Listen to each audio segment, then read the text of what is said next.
And I can tell you this. We all saw what a campaigner he was in 2006. I don't know what they put in his turkey on Thanksgiving Day. But he's locked in. He's ready.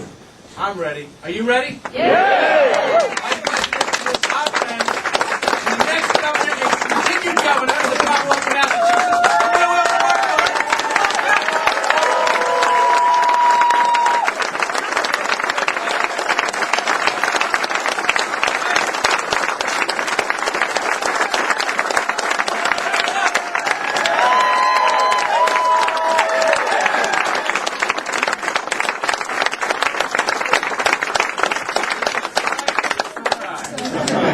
I am glad to see you all here. It warms my heart, Mr. Mayor. Thank you for being here. I knew you before you were Mr. Mayor.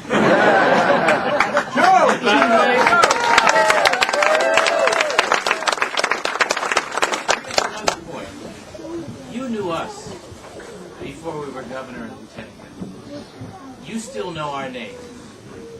We know a lot of yours, and there's some new faces in here. But we still understand that this isn't about titles. It's not about, who's on top. It's about all of us being in this. And about building a stronger community. About generational responsibility, as the lieutenant governor likes to say, and may have said before I got here. It's about what we pass on.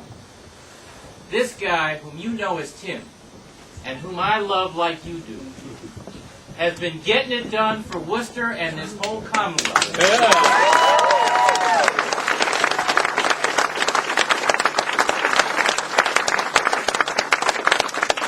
This is the best lieutenant governor any governor could hope to have, and I'm proud of it.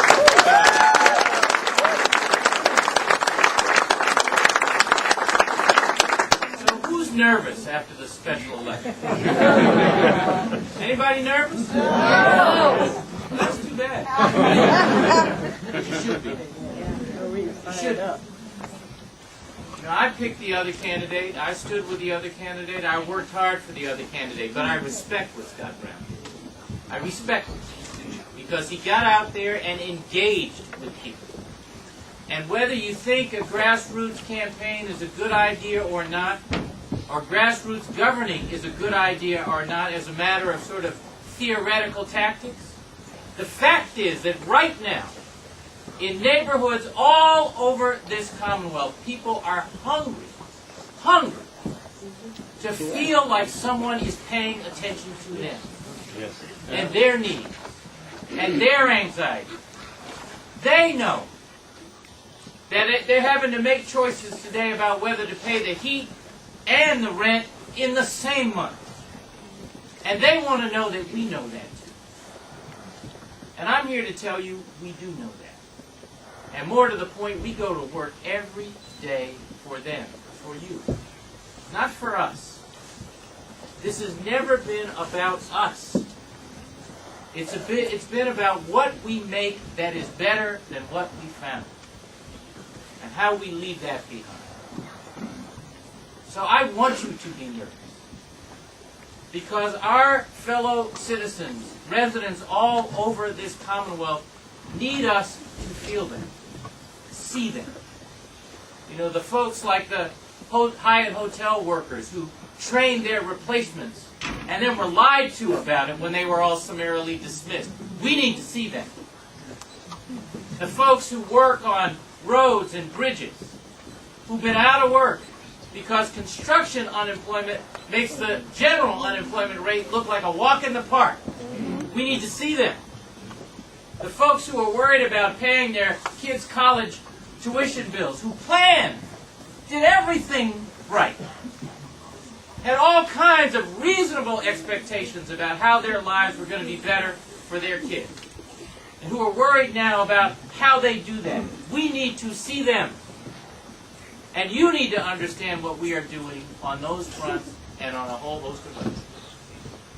Yes, we have been dealing with an economic crisis, unlike anything in living memory. But by the way, so have you. It's not unique to state government. It doesn't even start with state government. It starts at kitchen tables and household levels.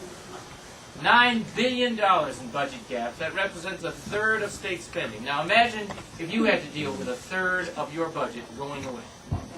But we have closed that budget gap. Those have been difficult decisions, hard judgments, but clear-eyed ones. And they were ones where we made some choices that we had to make, but in favor of things we knew would be good for us in the long run. That is why we spend more money in public schools than ever before in history, because we have got to make this about how we make a stronger generation.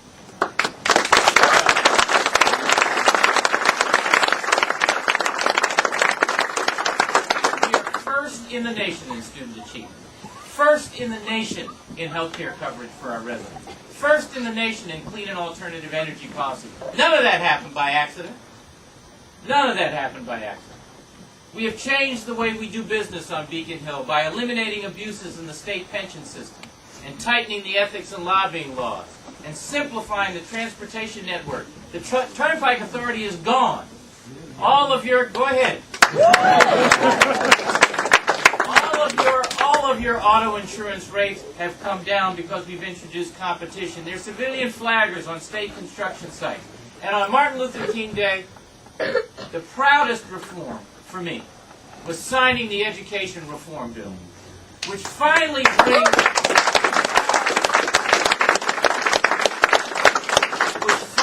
brings some attention and focus on the achievement gap, in which are trapped poor kids and kids who speak English as a second language or who have special needs. More often than not, kids of color. That's an economic and an educational issue to be sure, but that's a moral issue too. Those are our kids too. And we've got to pay some attention, some focus on how we eliminate that. We're going to do that with this bill.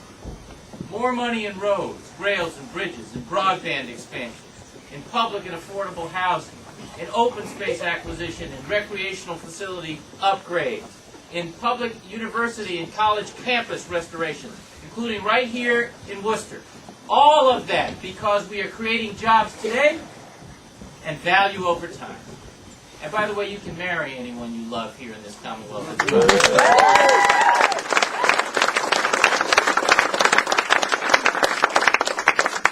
And we filed our budget proposal. And I began to listen to all the nitpicking and the naysayers and so on that comes from the other candidates. After all the difficult choices that we had to make, I began to really understand what this election was at stake. What's at stake in this election.